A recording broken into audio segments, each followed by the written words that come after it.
धर्म स्नेही बंधुओं, आचार्य अकलंक स्वामी ने स्वरूप संबोधन के अंदर सम्यक दर्शन, सम्यक ज्ञान और सम्यक चारित्र के विषय में बतलाया था। इसके विषय में बतलाया था कि ये इस प्रकार से क्या कि जो जीव सम्यक दर्शन, सम्यक ज्ञान और सम्यक चारित्र्य को धारण करता है, सम्यक चारित्र्य के लिए धारण करता है, ऐसा जीव निश्चित ही परम निर्वाण के लिए क्या करता है, प्राप्त करता है। भव्य जीव जो होता है, कौन? भव्य जीव जो होता है वो ऐसा भव्य जीव नियम से उस सम्यक दर्शन, ज्ञान, चारित्र्य को प्राप्त करने का पुरुषार्थ करता है। क्या करता है? रत्नात्रय को प्राप्त करने का वो पुरुषार्थ करता है कि भगवान मुझे इस रत्नात्रय धर्म की क्या हो, प्राप्ति हो। बोधि, समाधि, परिणाम, शुद्धि। क्या दिया?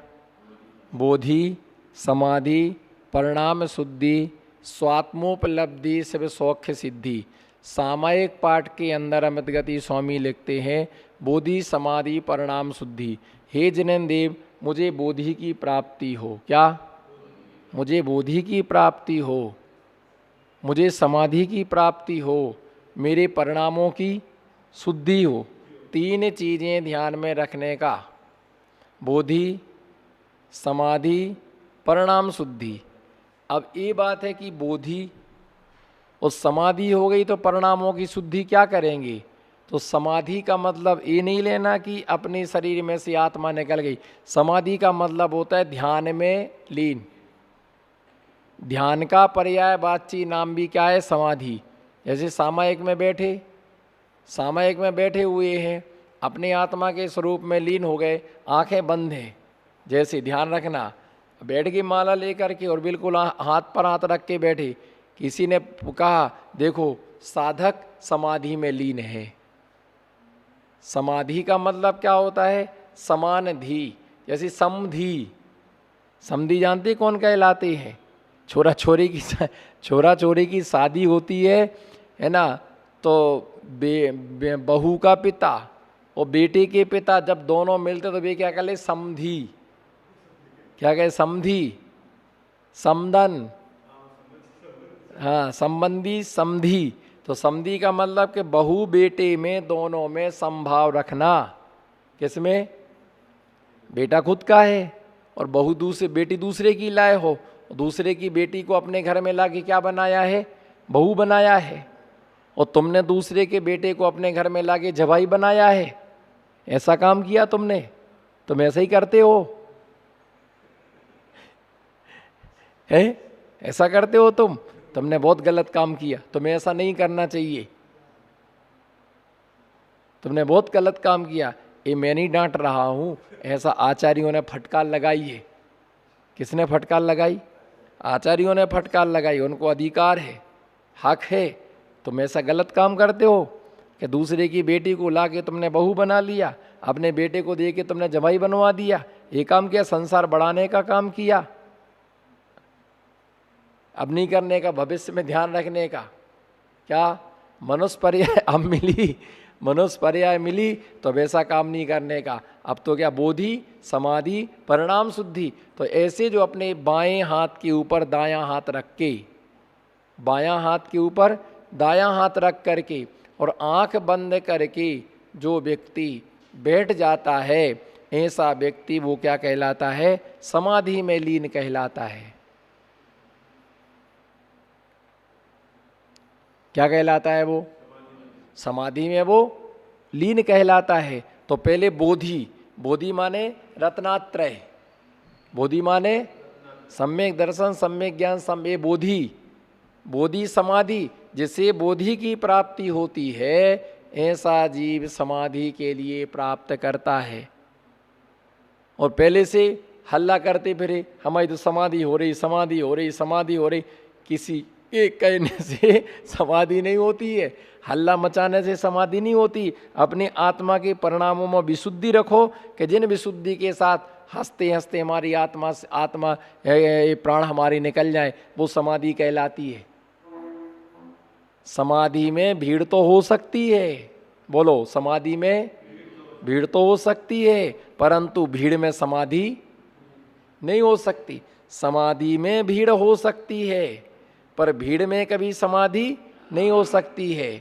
समाधि का विचार तो हो सकता है, लेकिन विचार में समाधि नहीं हो सकती है। ज़्यादा भीड़ होने से भी समाधि बिगड़ जाती है।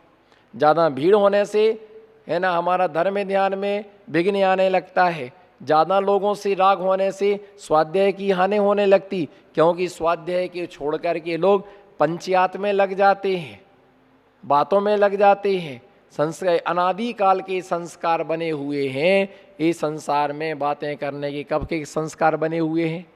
आज के नहीं है, अनादि काल से। इसलिए सब समाधि में बाधक हैं। कौन? जो संसार में साधक है, बोलो, जो संसार में साधक है, वो समाधि में बाधक है। परिवार मित्र जन से मैं मोह को हटाऊं, क्या परिवार मित्र जन से मैं मोह को हटाऊं? अभी आप मंगलाचरण में गा रहे थे, हे प्रभु आनंदाता ज्ञान हमको दीजिए। तो ऐसे एक भटकती आत्मा आया और वो बोलता है, हे प्रभु आनंद दाता नोटे हमको दीजिए। हे प्रभु आनंदाता नोटे हमको दीजिए। नेताजी ने गाया, हे प्रभु आनंद दाता वोटे हमको दीजिए। जमाई आया तो क्या मांगने लगा? नोट मांगने लगा। और नेता आया तो वोट मांगने लगा। पड़ोसी आया, हे प्रभु आनंद दाता सपोर्ट हमको दीजिए। वही बोलता कि हमें सपोर्ट कर दीजिए। हवन गाते, दिन रात मेरे स्वामी में भावनाएं भाऊं, देहांत के समय में किनको? तुमको मतलब क्या होता है? जिन देव को, जिन गुरु को, जिनेंद्र भगवान के वचनों को। पर एक रागी, एक भोगी अपनी पत्नी को देख के बोलता है, दिन रात मेरे स्वामी में भावनाएं भाऊं, देहांत के समय में पत्नी को ना भूल जाओ, देहांत के समय बेटे को ना भूल जाऊं, देहांत के समय में सोने की चैन ना भूल जाऊं। ऐसा लिखा हुआ नहीं है, लेकिन लोग ऐसा पढ़ते तो हैं। ऐसा लिखा हुआ नहीं है, पर लोग ऐसा पढ़ देते हैं। लोग उल्टा सुल्टा करने में माहिर हैं। क्या? उल्टे को सीधा करने वाले कम, और सीधे को उल्टा करने वाले, अर्थ का अर्थ करने वाले कम, और अर्थ का अनर्थ करने वाले ज़्यादा। जैसे मैंने तुमसे कहा कि तुम कम खाया करो, क्या कहा? कम खाया करो। अब तुमने क्या अर्थ लगा लिया? हमारा खाना नहीं देखा जाता है, कौन सा हम ज़्यादा खाते हैं, दो ही तो रोटी खाते हैं, और हमको तो इल्ज़ाम लगा दिया है ना, ऐसा वैसा। अरे उन्होंने ये कहा कि भैया क्या भूख से थोड़ा कम खाना, जिससे तुम्हारा स्वास्थ्य क्या रहे, अच्छा रहे, है ना। ज़रूरत से ज़्यादा खाओगे तो दो प्रकार से गैस बनती है, एक ऊपर से गैस, एक नीचे से गैस। नीचे से पम पड़ा पम, और ऊपर से ढमढमा का ढम। तो बस आजू बाजू में कोई व्यक्ति बेचारा, है ना, बैठा हो तो डर जाए वो तुम्हारे गैस कांड से। पूरी तुमने वायु खराब कर दी यहाँ की। तो ये ध्यान रख के चलना कि उतना ही लेना जितनी हमको। औमोदर ये कहा कि कम खाना, तो इसका मतलब ये लगा कम खाना। दो व्यक्ति शिष्यों को पढ़ा रहे थे गुरु, कितने के लिए? ओम जी, दो शिष्यों को पढ़ा रहे थे। दोनों से कहा कि कम खाना, दूसरे से कहा कम खाना। एक सुखी हो गया, एक दुखी हो गया, एक प्रसन्न हो गया और एक बिल्कुल दुखी हो गया। और जो प्रसन्न था, आज गुरु ने कितना अच्छा उपदेश दिया। और दूसरा जो था है ना, जो मंद बुद्धि वाला था, जिसे ज्ञान नहीं था, उसने मालूम क्या कहा है ना, कि हमारा खाना नहीं देखा जाता है, हमारी रोटी गिनते हैं, हमारे वैसे पूछते हैं कि इनने क्या खाया, कितना खाया, क्या क्या खाया, अरे एक ही बार तो खाना अच्छे से। और दूसरे ने क्या कहा कि नहीं, ऐसा नहीं कहा, औमोदरी नाम के तप का उपदेश दिया है कि औमोदरी नाम का तप करो, भूख से कम खाना। तो ये अर्थ संसार में अर्थ करने वाले कम और अनर्थ करने वाले संसार में ज्यादा हैं। अपन को क्या करना है, अपन को अर्थ का अर्थ समझना है, अपन को अर्थ का अनर्थ। मिथ्या दृष्टि जीव जो होता है, ऐसा नहीं लिखा कि हे प्रभु आनंदाता नोट हमको दीजिए, हे दिन रात मेरे स्वामी भावना भावों के देहांत की समय पत्नी को ना भूल जाऊं, तो ऐसा नहीं लिखा हुआ है, ऐसा लिखा हुआ नहीं है। लेकिन मिथ्या दृष्टि ऐसा अर्थ कर लेते हैं। तो बोधि की प्राप्ति, और जो बोधि की प्राप्ति है तो वो समाधि माने ध्यान में लीन होगा, और ध्यान में लीन होगा तो परिणामों की क्या होगी, शुद्धि होगी। जैसे आप चलते हैं, आप घर से बाहर जा रहे तो आपके माँ क्या कहती बेटा से, बेटा ध्यान से चलना, क्या कहती, ध्यान से चलना। परीक्षा देने गए तो ध्यान से लिखना उत्तर, और अगर दुकान पर गया तो बेटा ध्यान से काम करना, गड़बड़ नहीं करना। ध्यान से करने का मतलब अच्छी तरह से काम करना। इसका मतलब है कि हम अच्छे नहीं चलते क्या हम अच्छे से नहीं दुकान चलाते क्या हम अच्छे से नहीं लिखते, अभी तक अर्जेंट ऐसे ही खराब आया क्या। हमारा काम है तुम्हें सावधान करना, सावधान होना ना होना तुम्हारा काम है, परंतु हमारा कार्य क्या है, हमारा काम क्या है। कल के दिन तो मैं नहीं कहना कि आपने मुझे मार्ग नहीं बताया, आपने मुझे मार्ग नहीं बताया, आपने मुझे रास्ता नहीं बताया, है ना। आप बड़े होकर के आप क्या करते रहे, ये तो आपको चाहिए समझदारी का। तो हमने आपको मार्ग बता दिया, उस दिन हम कहेंगे हमने आपको बताया था, पर आपने हमारा कहना, आपने हमारा, है ना। अब पछताएं होत का जब चिड़िया चुन गई, ऐसी बोलो ना, अब पछताएं होत का जब चिड़िया चुन गई खेत। अब पछताने से क्या होता है, जब चिड़िया क्या चुन गई है, खेत चुन गई है, अब काहे को पछता रहे हो। सारी उम्र निकल गई, पूरी उम्र निकल गई, आंखों से दिखना बंद हो गया। देखो ध्यान दो हमारे तरफ, आंखों से दिखना बंद हो गया, कानों से सुनना बंद हो गया, है ना। और दांत गिर जाने से लार जल्दी से टपक जाती है, लार जल्दी से टपक जाती है। और हाथों ने भी जवाब दे दिया हम कुछ करने में समर्थ नहीं है, पैरों ने जवाब दे दिया कि हम चलने में समर्थ नहीं है, कमर ने जवाब दे दिया कि बैठने में समर्थ नहीं है, पेट ने जवाब दे दिया कि हाँ हजम करने में समर्थ नहीं है, दांत नहीं है तो चबा नहीं सकते हैं। सारे शरीर के पेंच पुर्जों ने क्या कर दिया है, नोटिस दे दिया है। अब रो रहे हो, अब हम क्या करें, अब क्या करें। तो अब ये मत सोचो कि अब हमारा क्या होगा, जो समय निकल गया उसको छोड़ो, अब जो बचा हुआ है उसको क्या करना है। जो समय बचा हुआ है 5 मिनट का, 2 मिनट का, 3 मिनट का, 1 मिनट का, 1 सेकंड का, उसमें ही अपने परिणामों को क्या करना है, निर्मल बनाना है। उतने परिणाम विशुद्ध करके, है ना, उतने समय का उपयोग कर लो ना, वो भी हाथ से क्या हो जाएगा, वो भी हाथ से निकल जाएगा।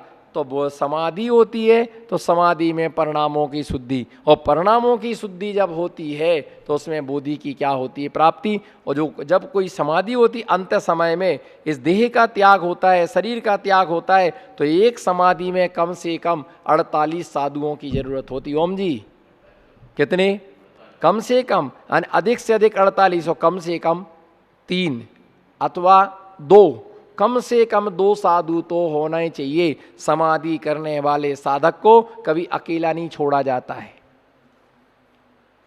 क्या करते हैं 48 साधु, बताओ कितने साधु, 48 साधु एक समाधि करने वाले व्यक्ति की सेवा करते हैं। और जबकि अगर कोई घर में करोड़पति भी हो, अरबपति भी हो, तो उसकी सेवा करने वाले घर के लोग भी तैयार नहीं होते, मालूम, उसकी सेवा करने के लिए नौकर लगा देते हैं। अरबपति भी हो और उसे कोई बीमारी हो जाए तो लेटरिन साफ करने के लिए नौकर, उसको नहलाने को नौकर, घर का कोई भी सदस्य उसको हाथ लगाने के लिए राजी नहीं होता है। और जब कोई साधक समाधि करता है, ध्यान दो हमारी तरफ, जब कोई साधक समाधि करता है, गुरु की शरण में आ जाता है, उनकी आज्ञा में रहता है, तो उनकी आज्ञा में रहने वाले 48 साधु, वो भी ज्ञानवान, प्रज्ञावान, समझदार, आगल पागल को समाधि के समय नहीं बिठाला गया है। जिनको नींद आती है ना, जो थक जाते हैं, ऐसे लोगों के लिए समाधि के समय उनको पास में नहीं आने दिया जाता है। किसके लिए? ऐसे लोगों को जिनको निद्रा आती है, जो ढीले हैं, है ना, जो अनुशासित नहीं है, जो गुरु आज्ञा में नहीं रहते हैं। पता चला कि इनकी सेवा करना, वे खुद की सेवा करवाने को बैठ गए। कोई आया तो उनसे कहा कि इनको नमोकार मंत्र सुनाना, और कोई आ गए, छुल्लक जी कोई आ गए, उनसे कही थी कि इनको नमोकार मंत्र सुनाना, और कोई आ गए जान पहचान की, तो समाधि करने वाले साधु को तो छोड़ दिया, और उनकी पंजा और कब आए पता चला उसके प्राण पखेरु उड़ गए। तो ऐसे आलसी, निद्रालु, अनुशासनहीन ऐसे व्यक्तियों को समाधि में नहीं बिठाला जाता है, जिनको रुचि नहीं है। जिनको रुचि, कितने साधु, कितने साधु? 48। छुल्लक जी नहीं, मुनि महाराज। जो योग्य हो, जो खुद ही बीमारों ने कहा बैठा लो उनके सामने, इनको खुद 3 डकारें आ रही। तो भैया जो स्वस्थ हैं, है ना, ऐसे 48 भी क्या करते, 4 साधु उनको निहार के लिए, जंगल के लिए, 4 साधु उनकी वैयावृत्ति करने के लिए, 4 साधु उनको आहार चर्या कराने के लिए, 4 साधु, है ना, उनको धर्म कथा सुनाते हैं, 4 साधु बसतिका के द्वार रक्षा करने को बैठते हैं, 4 साधु मंडप में, धर्म सभा में उपदेश आने वाले श्रावक को उपदेश देते हैं, 4 साधु मैं जो उपदेश दे रहा उनकी रक्षा करने के लिए नियुक्त रहते हैं, 4 साधु जो होते हैं गांव में भ्रमण करते हैं कि छपक के विषय में किसी प्रकार से यदवा तदवा चर्चा तो नहीं हो रही है।